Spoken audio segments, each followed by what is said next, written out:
Assalamualaikum warahmatullahi wabarakatuh. Alhamdulillahirabbil alamin.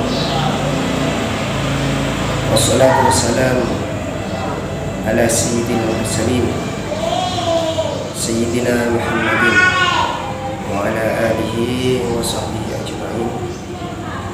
Qala Allah ta'ala fi kitabihil karim. A'udzu billahi minasyaitonir rajim. Fastaqimu ilaihi wastaghfiruh. Qala Rasulullah sallallahu alaihi wasallam,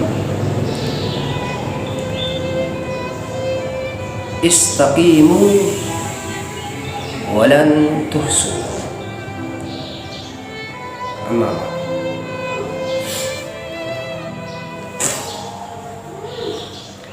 para pemirsa yang dirahmati oleh Allah, baru kali ini saya menyapa pemirsa karena banyak dari teman-teman menasihati saya, menyuruh saya agar menyapa pemirsa subscriber yang sudah menyubscribe channel saya atau yang belum menyubscribe. Memang setiap saya buat postingan, diantaranya kebanyakan dari saat mengajar. Itu saya bukan mengajar, niatnya sama-sama belajar. Dan memang tidak terfokuskan kepada pemirsa, kepada teman-teman. Itu fokus saya hanya mengajar. Dan untuk mengucapkan salam pun sebelum saya masuk ke ruangan sudah mengucapkan salam. Hanya saja memang saya tidak pernah menyapa pemirsa. Kenapa? Karena saya bertujuan memang hanya ingin niat belajar dan mengajar, tidak terfokuskan kepada pemirsa yang ada di rumah, yang sudah menyaksikan di channel saya. Dan saya tidak terfokuskan ke sana karena memang tujuan saya bukan agar saya menjadi seorang YouTuber, tidak. Kami masukkan ke channel kami. Dari konten-konten tersebut saya masukkan ke YouTube. Sebenarnya niat saya itu agar apa yang sudah disampaikan, apa yang sudah kami kaji, hasil dari mengajar, biar sama-sama bisa mengambil manfaatnya.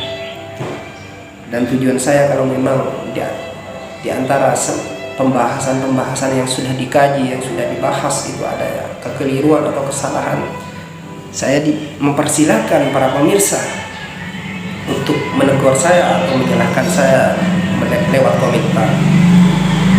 Ini saya senang sekali kalau misalnya di antara di waktu saya mengajar dan saya masukkan ke dalam YouTube itu ada kesalahan, terus ada yang berkomentar, ada yang mengkritik saya ataupun ada yang menyalahkan saya, itu saya senang sekali.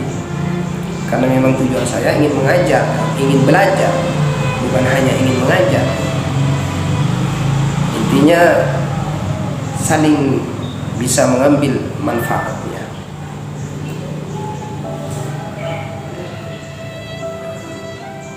Hari ini, pagi ini saya sengaja buat video. Pertama saya menyapa para saudara-saudara, para teman subscriber ataupun yang belum menyubscribe channel saya, Kaisar Ali 76. Itu pertama tujuan saya, menyapa antum semua. Mudah-mudahan Allah memberikan kesehatan, umur yang panjang, dilancarkan rezekinya kepada kita semua. Amin Allahumma amin. Sekalian kita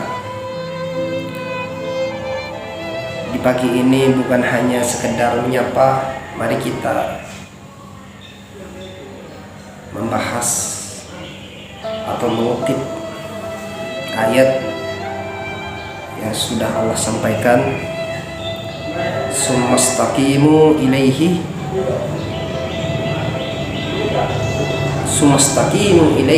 wastaghfir, maka beristiqomalah kepada Allah dan meminta maaflah kepada Allah.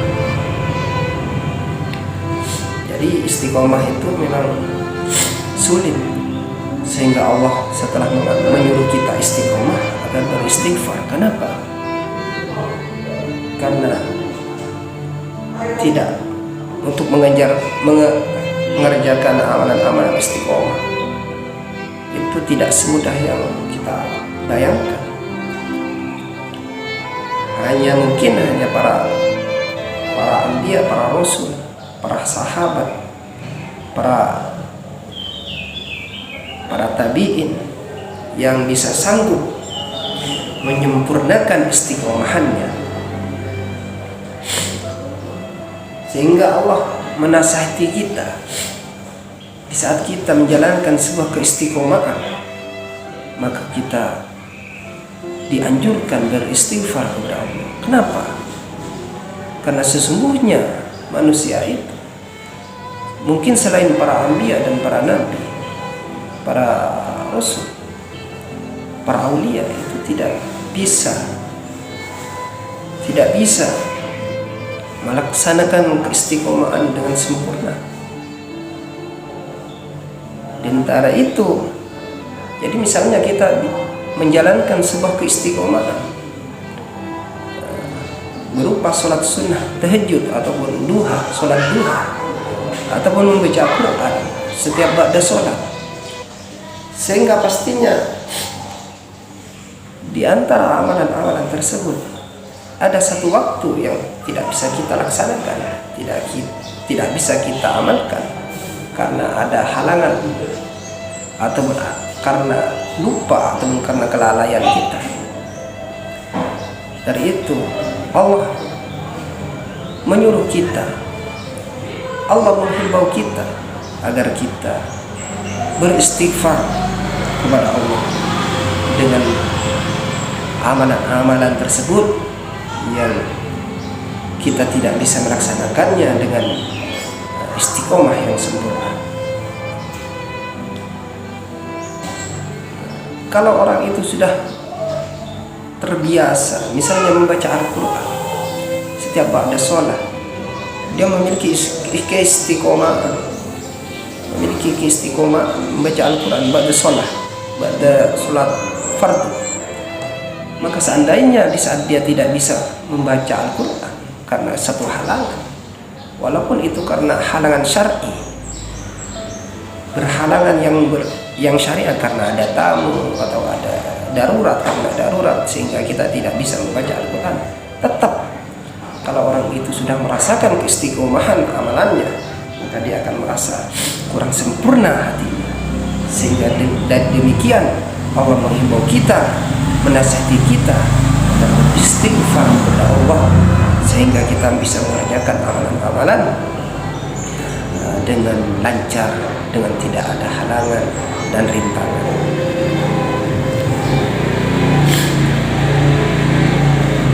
Kenapa istiqomah itu berat?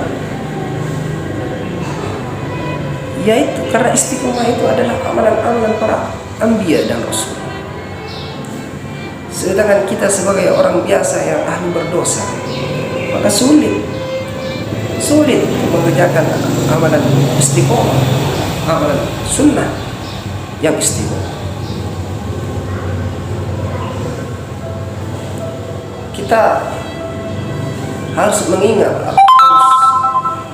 ingat kepada para sahabat, sejarahnya para nabi, betapa mereka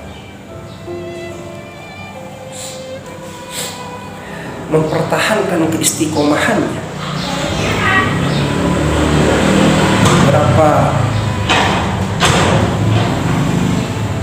betapa pentingnya bagi mereka sebuah keistiqomahan, sehingga banyak di antara para nabi yang wafat dalam keistiqomahannya, ataupun para sahabat yang wafat dalam keistiqomahan.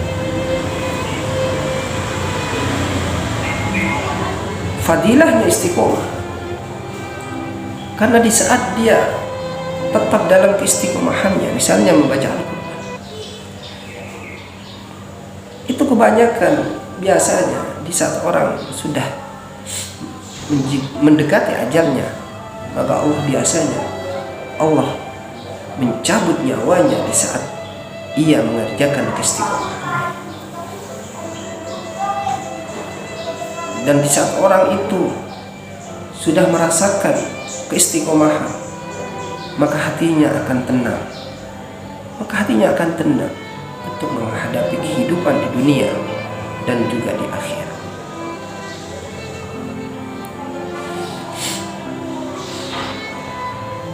Yang seperti apa yang disampaikan oleh Allah, alladzina qalu rabbuna Allah fala khaufun 'alaihim wa la hum yahzanun. Bagi orang-orang yang biasa, bagi orang-orang yang sudah mengatakan Tuhanku adalah Allah, Tuhanku Allah, artinya bagi orang-orang Islam yang sudah memiliki kemantapan dengan keimanannya kepada Allah, sehingga dia sudah melaksanakan istiqomah, alladzina qalu rabbuna Allah, ini maksudnya adalah orang-orang yang istiqomah, maka hati mereka fala khaufun 'alaihim wa la hum yahzanun, maka mereka tidak ada kekhawatiran dan tidak ada kesusahan bagi mereka, tidak ada rasa khawatir dan tidak ada hati sedih bagi mereka untuk menjalani kehidupan di dunia ini. Jangankan para anbiya, banyak para ulama salaf, mereka menjalankan amalannya dengan istiqomah, sehingga mereka di akhir hayatnya, di akhir hayatihi, mereka meninggal dalam keadaan istiqomah. Dan karena istiqomah, di dalam keistiqomahannya, sehingga dia meraih yang namanya bihusnil khatimah.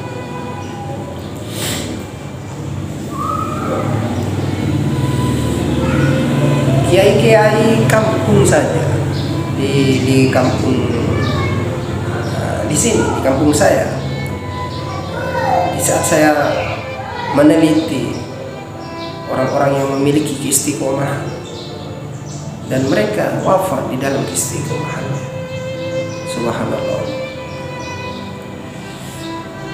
begitu beruntung para beliau-beliau yang sudah wafat dalam keistiqomahan. Itulah bagi seorang muslim yang memiliki istiqomahan,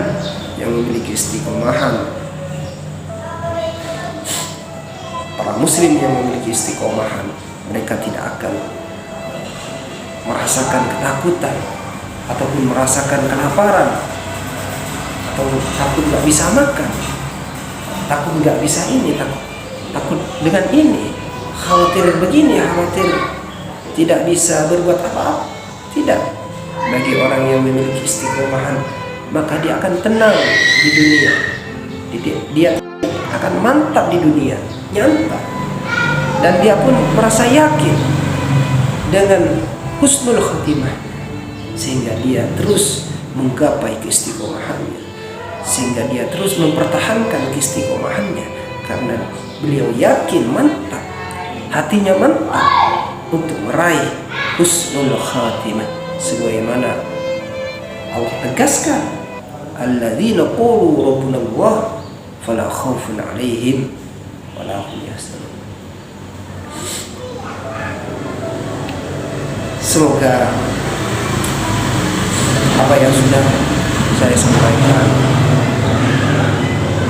menjadi tambahan ilmu atau tambahan kemantapan kepada kita sendiri, kita semua, sehingga kita semua bisa melaksanakan amalan-amalan sunnah, amalan-amalan sunnah diamalkan secara istiqomah, dan di saat kita lengah ataupun lupa tidak mengerjakannya karena satu udhur, maka bersegeralah beristighfar kepada Allah. Insya Allah kita tidak akan putus dengan keistiqomahan tersebut. Mudah-mudahan kita semua fi akhir hayatihi,